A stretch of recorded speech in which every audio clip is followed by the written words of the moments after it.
बिस्मिल्लाहिर्रहमानिर्रहीम। अस्सलामुअलैकुम students, today we are going to solve check 5.2। तो अजीज़ तलबात आज हम चेक 5.2 सॉल्व करने जा रहे हैं। तो चलते हैं सॉल्यूशन की तरफ। फर्स्ट क्वेश्चन है हमारा, identify and separate the variables in each of the following. इसमें बच्चों आपने वेरिएबल्स बताने हैं, ठीक है। जो वेरिएबल्स हैं वो आपने बताने हैं कि क्या क्या वेरिएबल्स आए हुए हैं, ठीक है। वेरिएबल्स वगैरह जो होते हैं, ठीक है, जिस तरह यहाँ पे 2x हो गया, ठीक है, ये 2x प्लस वाई, ठीक है। इसमें हमने वेरिएबल्स बताने हैं, ठीक है। x y z जो कुछ भी आ रहे हैं ना, इसमें जो वेरिएबल्स है उसको हमने बताना है, ठीक हो गया। तो चलते हैं सॉल्यूशन की तरफ। पार्ट ए से लेकर पार्ट एच तक जो हमारे वो सारे एक ही जैसे पार्ट हैं, इन सब में वेरिएबल्स आपने फाइंड करना है। तो चलते हैं question number 1 part A. First part है 2x प्लस 5, ठीक है। तो इसमें वेरिएबल क्या हो जाएगा, ये हमारे पास जो ये चीज़ है ना वेरिएबल है, ठीक है। ये x क्या है हमारे पास, इसमें वेरिएबल है।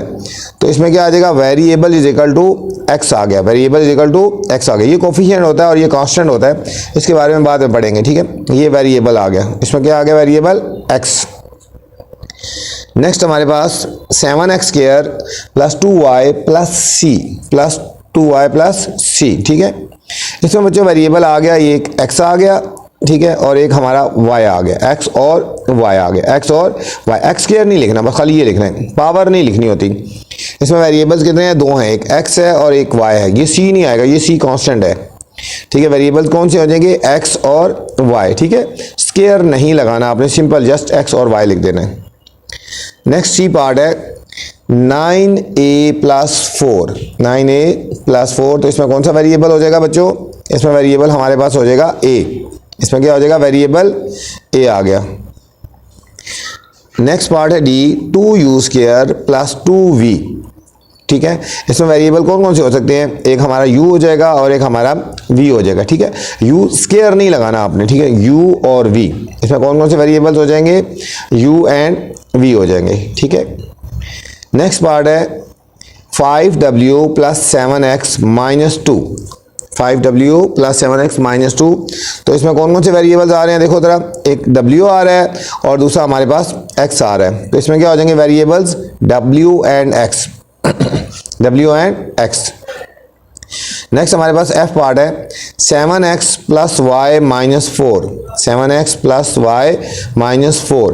तो इसमें कौन कौन से वेरिएबल्स आ जाएंगे हमारे पास बच्चों, इसमें एक हमारा x आ जाएगा और एक हमारा y आ जाएगा। तो क्या लिखेंगे, variables x and y। Next हमारे पास g पार्ट है 1 plus 4a plus 2b। 1 plus 4a plus 2b। तो इसमें बच्चों कौन कौन से वेरिएबल्स आ रहे हैं, एक हमारे पास आ रहा है a और एक हमारे पास आ रहा है b, ठीक है। ये दोनों हमारे क्या हो जाएंगे, वेरिएबल्स आ गए। f पार्ट है minus 4x plus 7y plus z, ठीक है। तो इसमें कौन कौन से वेरिएबल्स हो जाएंगे, देखो, एक x हो जाएगा, एक हमारा y हो जाएगा और एक हमारा z हो जाएगा, ठीक है। तो इसमें कौन कौन से वेरिएबल्स हो गए, x, y और z। इसमें हमारे पास ये 3 वेरिएबल्स हो गए, ठीक है बच्चों। ये था हमारा क्वेश्चन नंबर 1। क्वेश्चन नंबर 2 पे चलते हैं। क्वेश्चन नंबर 2 क्या कह रहे हैं, सबसे पहले क्वेश्चन को समझा करो, उसके बाद कोई मुश्किल नहीं होता, आसान होता है। Question number 2 is analyst the terms of the algebraic expressions, ठीक है। Analyst the terms of the algebraic expressions, जो अलजेब्रिक एक्सप्रेशन इनको अलग अलग करना है, ठीक है। एनालिस्ट करना है, अलग अलग करना है, ठीक है। जिस तरह ये है ना, minus 4x square plus 2x plus 1, इनको हमने सेपरेट कर देना है, इनके बीच में कॉमास लगा देंगे तो ये सेपरेट हो जाएंगे, टर्म्स अलग अलग हो जाएंगे, ठीक है। पार्ट ए से लेकर पार्ट एच तक हमारे सारे एक जैसे पार्ट हैं। तो चलते हैं सॉल्यूशन की तरफ। Analyst the terms of the algebraic expression, ठीक है। इनको हमने सेपरेट कर देना है, देखो, minus 4x square plus 2x plus 1, इनको सेपरेट कर देंगे। 4x स्क्वायर अलग कर देंगे, माइनस 4x स्क्वायर, और यहाँ पे फिर कॉमास लगा देंगे, कॉमास लगाएंगे, फिर 2x अलग हो जाएगा और 1 अलग हो जाएगा। कैसे लिखेंगे, माइनस 4x स्क्वायर और फिर ये कॉमा लगा देना, ठीक है, ये कॉमा लगा दिया, फिर 2x लिख दिया। प्लस लगाओ या ना लगाओ कोई फ़र्क है नहीं पड़ता, ठीक है। और कॉमा लगा के फिर हमने क्या लिख देना है, ये 1 लिख दिया, फिर हमने क्या कर दिया, ये 1 हमने लिख दिया, ठीक हो गया। ये हमारे पास एन लिस्ट हो गई, इसकी टर्म्स अलग अलग हो गई। नेक्स्ट हमारे पास है पार्ट 5ab -7, 5ab -7, तो ये पूरी एक वैल्यू है, तो ये हो जाएगा 5ab, कॉमा लगा देंगे और फिर मैंने कहा तो माइनस हो तो वो लगा देनी है -7, बस ये अलग टर्म होगी, ये अलग टर्म होगी, ठीक है। बीच में हमने क्या लगा देना है, कॉमा लगा देना। नेक्स्ट 2/x -3y/x + 7, ठीक हो गया। अब इसमें देखो ये एक टर्म अलग होगी, ये अलग टर्म होगी, ये अलग टर्म होगी। एक टर्म हो जाएगी हमारी 2/x, फिर कॉमा लगा देंगे, -3y/x हो गया, और एक कॉमा लगा के ये 7 लिख देंगे हमने, ठीक हो गया। नेक्स्ट डी पार्ट है 5y + 2yz - 11, 3 टर्म्स हैं इसमें बच्चों, देखो इसमें अलग अलग हो जाएंगी। 5y अलग हो जाएगा, फिर हमने कॉमा लगा देना है, और प्लस लगाओ ना लगाओ 2yz हो गया, कॉमा लगाएंगे और फिर -11 हो गया। नेक्स्ट ई पार्ट है 6y + 2z - 3y², ठीक है। इनको हम सेपरेट कर देंगे, ठीक है। ये हम लिख देंगे 6y, फिर 2z और कॉमा लगा के -3y², इनको अलग अलग हमने कर लिया। एफ पार्ट है 2w² - 5w - 7, तो क्या से हो जाएगा बच्चों, 2w² हो जाएगा, फिर हमने कॉमा लगाना है -5w, कॉमा लगाना है -7, ठीक है। इन माइनस है तो हमने साथ माइनस को लिखना है, ठीक है क्या। नेक्स्ट पार्ट है हमारे पास जी x² - 2xy + y², सेम उसी तरह x², कॉमा लगा देंगे, -2xy, कॉमा लगा देंगे और y² आ गया। नेक्स्ट h पार्ट है 7a² + 5ab + c², ये हो जाएगा 7a², कॉमा -5ab, कॉमा और 7c², ठीक है बच्चों। ये बहुत आसान सा क्वेश्चन था, सिर्फ टर्म्स को आपने अलग कर देना है और उनके बीच में कॉमास लगा देना है, ठीक है। माइनस अगर होगी तो हमने साथ लगाना है, प्लस होगी तो लगाने की ज़रूरत नहीं है। नेक्स्ट क्वेश्चन नंबर 3 पे चलते हैं। क्वेश्चन नंबर 3 है बच्चों, identify and write down the coefficient of the term in the following algebraic expression. इसमें बच्चों आपने बताना है कोफिशिएंट बताना है, ठीक हो गया। और identify and write down the coefficient and the terms, ठीक है। इसमें हमने बताना है कि कितने कोफिशिएंट हैं और साथ फिर हमने वेरिएबल्स भी बताने हैं, ठीक है। वेरिएबल्स भी बताने हैं कि टर्म्स कितनी वेरिएबल्स इसमें आए हुए हैं, ठीक है। वेरिएबल के हिसाब से टर्म्स बतानी है ना, ठीक है। Identify the right down the coefficient of the terms in the following algebraic expression. ये पार्ट नंबर ए से लेकर पार्ट नंबर एच तक सारे हमारे पास एक जैसे पार्ट हैं। तो चलते हैं सॉल्यूशन की तरफ।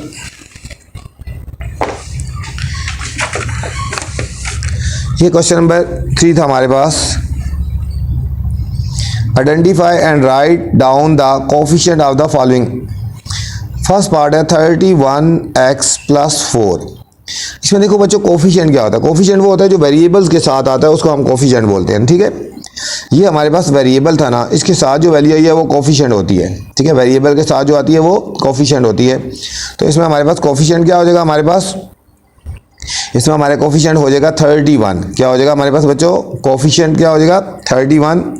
और वेरिएबल की टर्म्स कितनी हैं, कितने वेरिएबल्स आए हुए हैं, देखो ये एक ही वेरिएबल आया हुआ है, ठीक है। जिसके साथ कोफिशिएंट होता है वो वेरिएबल होता है ना, ठीक है।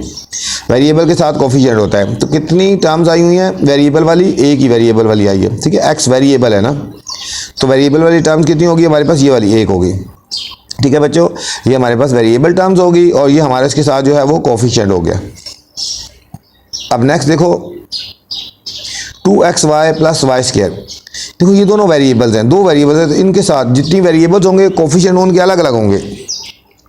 अब देखो इसका कोफिशिएंट क्या हो जाएगा, 2xy का कोफिशिएंट क्या हो जाएगा हमारे पास, ये एक 2 हो गया, और इसका कोफिशिएंट क्या हो जाएगा 1 हो जाएगा। जिसका क्वेश्चन होता है हमारे पास बच्चों 1 होता है, तो एक कोफिशिएंट हमारा 2 हो जाएगा, ठीक है, ये वाला, और एक हमारा कोफिशिएंट क्या हो जाएगा 1 हो जाएगा। तो कोफिशिएंट क्या हो गया 2 और 1। और वेरिएबल टर्म्स कितनी होगी, कितने के साथ से कोफिशिएंट निकाले, 1 और 1 2, 1 और 1 2 हो गए, ठीक है। वेरिएबल टर्म्स दो है ना, एक ये वेरिएबल होगी और एक ये वाली वेरिएबल होगी, ठीक है। तो इनका इसका कोफिशिएंट 2 हो गया और इसका कोफिशिएंट हमारा 1 हो जाएगा। नेक्स्ट हमारे पास देखो 7y² plus 9x4 minus 9zy, ठीक है। इसमें देखो 1 2 1 2 3 वेरिएबल्स हैं, ठीक है, 3 वेरिएबल की टर्म्स हैं। तो इन सारों के कोफिशिएंट निकालेंगे। इसका कोफिशिएंट हमारा हो गया 7, इसका कोफिशिएंट हमारा हो गया 9, ठीक है, और इसका कोफिशिएंट हमारा हो जाएगा -9, ठीक है। इसका कोफिशिएंट 7 फिर 9 और इसका -9, ठीक है। ये हमारे क्या हो गए, कोफिशिएंट हो गए, ठीक है बच्चों। अब हमने वेरिएबल टर्म्स निकाली हैं। कितनी वेरिएबल्स हैं, 1 2 और 3। तो वेरिएबल टर्म्स कितनी होगी, 3। जितने कोफिशिएंट हैं उतनी ही वेरिएबल टर्म्स होती हैं, ठीक है। नेक्स्ट हमारे पास है 23x² प्लस 9y। अब देखो इसका कोफिशिएंट क्या हो जाएगा, 23 और दूसरा क्या हो जाएगा 9, 23 और 9। अब दो कोफिशिएंट है ना, तो वेरिएबल टर्म्स भी हमारी कितनी होगी, 1 और 1 2 होगी, ठीक है। 1 और 1 2 वेरिएबल टर्म्स हमारी कितनी होगी, 2। ये था हमारा बच्चों part number D. Next part E है हमारे पास 4xy प्लस 2yz, ठीक है। तो इसमें कोफिशिएंट कौन से हो गए, हमारा एक 4 हो जाएगा और एक हमारे पास 2 हो जाएगा, 4 और 2, ठीक है। और 2 कोफिशिएंट है तो हमारी वेरिएबल टर्म्स कितनी हो जाएंगी, 1 और 1 2 वेरिएबल टर्म्स हमारे पास हो गई 2। नेक्स्ट हमारे पास एफ पार्ट है xy plus yz, xy plus yz plus xyz plus xyz। देखो बच्चों इसमें कोफिशिएंट कितने हो जाएंगे। अब देखो एक ये हो जाएगा, इसके साथ 1, इसके साथ हो जाएगा 1 और इसके साथ हमारा हो जाएगा 1, ठीक है। कोफिशिएंट कितने होंगे, सेपरेट लिखना है इनको, हर के अलग अलग। इसका 1 फिर 1 और फिर 1, इन तीनों का अलग अलग लिख दिए। 3 कोफिशिएंट हैं तो वेरिएबल टर्म्स भी हमारी कितनी हो जाएंगी, 3 हो जाएंगी। कितनी हो जाएगी, 1 2 और 3 वेरिएबल टर्म्स हमारी 3 होगी, ठीक है। नेक्स्ट पार्ट है हमारे पास बच्चों जी 15t³ माइनस 4x² कोफिशिएंट हमारे कितने हो जाएंगे, एक 15 और दूसरा हमारे पास -4, तो 15 और -4 हो गया। और वेरिएबल टर्म्स कितनी हो जाएंगी, 1 और 1 2, ठीक है। दो कोफिशिएंट हैं तो टर्म्स कितनी हो जाएगी, 2, वेरिएबल टर्म्स 2 आ गई। एच पार्ट है 2b³ प्लस 4, ठीक है। ये बच्चों कांस्टेंट है, ये वेरिएबल नहीं है, तो ये वेरिएबल है, इसके साथ हमारे पास 2 है तो कोफिशिएंट हमारे पास 2 हो जाएगा। वेरिएबल टर्म्स कितनी हो जाएंगी हमारे पास, अब देखो एक ही है ना कोफिशिएंट, तो हमारे पास वेरिएबल टर्म्स एक ही, ये वेरिएबल है, ये वेरिएबल नहीं है, ठीक है। तो वेरिएबल टर्म्स हमारी 1 हो जाएगी, ठीक है। ये था हमारा बच्चों क्वेश्चन नंबर 3। अब क्वेश्चन नंबर 4 पे चलते हैं। Question number 4 is right down the exponent of the variables in the following. अब हमने बच्चों एक्सपोनेंट बताना है, ठीक है। एक्सपोनेंट बताना है, एक्सपोनेंट पावर को बोलते हैं। एक्सपोनेंट किसको बोलते हैं, जिस तरह यहाँ पे 5 एक्सपोनेंट हो गया, ये 3 हो जाएगा, इस तरह 7 हो जाएगा। एक्सपोनेंट बताना है, ठीक है। तो कितने एक्सपोनेंट है इसमें, ये 4 पार्ट के, पार्ट ए से एफ तक सारे एक ही जैसे पार्ट हैं, तो चलते हैं इनकी तरफ। 4 right down the exponent of the variables of the following. पहला है -4x5, -4x5 एक्सपोनेंट क्या हो जाएगा, मैंने आपको बच्चों बताया ये वाली जो पावर होती है ये होती है, ठीक है। इसमें एक्सपोनेंट कितना हो जाएगा, 5 हो गया।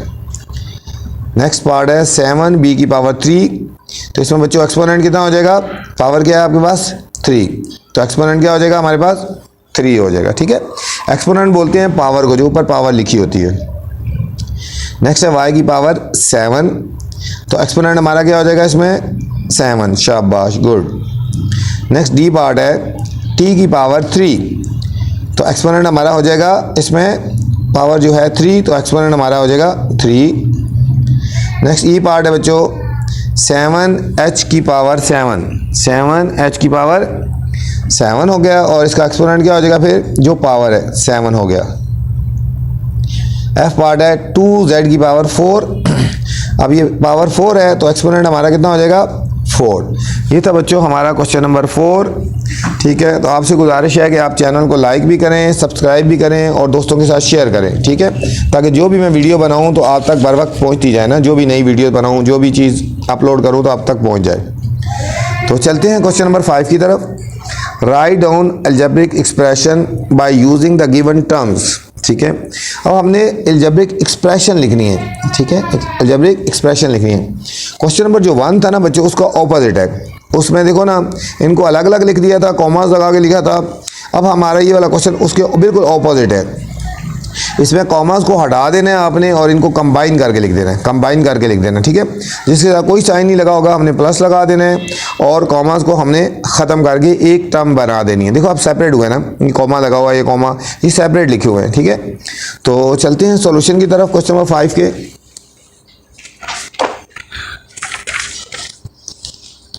Right down the algebraic expression by using the given terms, ठीक है। इन टर्म्स को यूज़ करके, टर्म्स का मतलब अलग अलग वैल्यूज है ना, ये 7a - 3b स्क्वायर - 4ab, ये टर्म्स हैं, ये 1 2 3 टर्म्स हैं, ठीक है। इनको हमने अलजेब्रिक एक्सप्रेशन लिखनी है। अलजेब्रिक एक्सप्रेशन का मतलब कॉमास ख़त्म कर देना है। ये हो जाएगा 7a, कॉमा ख़त्म कर देंगे, -3b square - 4ab, 7a - 3b square - 4ab, commas को हमने रिमूव कर देना है। तो इनको हमने एक ही टर्म में इनको अलजेब्रिक एक्सप्रेशन में लिख देना है, ठीक हो गया। नेक्स्ट पार्ट है 2x क्यूब, -4y, -7। अब इसमें कॉमास को रिमूव कर देंगे, हमारे पास क्या बन जाएगा 2x cube -4y - 7। C part है हमारे पास बच्चों 3u square 6v square -2uv। इसके ऊपर स्टार लगा दें, इसमें छोटा सा पॉइंट है। अब देखो 3u स्क्वायर, इसके साथ कोई साइन नहीं लगा हुआ ना, तो इन दोनों के बीच में हमने कॉमास को रिमूव करना है, साइन तो लगाना होगा। तो जहाँ कोई साइन ना हो तो वहाँ प्लस लगाते हैं हमने, ठीक है, +6v स्क्वायर, ठीक है, ये -2uv। ये था हमारा बच्चों चेक 5.2। उम्मीद है आपको समझ आई होगी। तो बस चैनल को लाइक करना है आपने, सब्सक्राइब करना है और दोस्तों के साथ भी शेयर करना है। अल्लाह हाफिज़, अस्सलामु अलैकुम।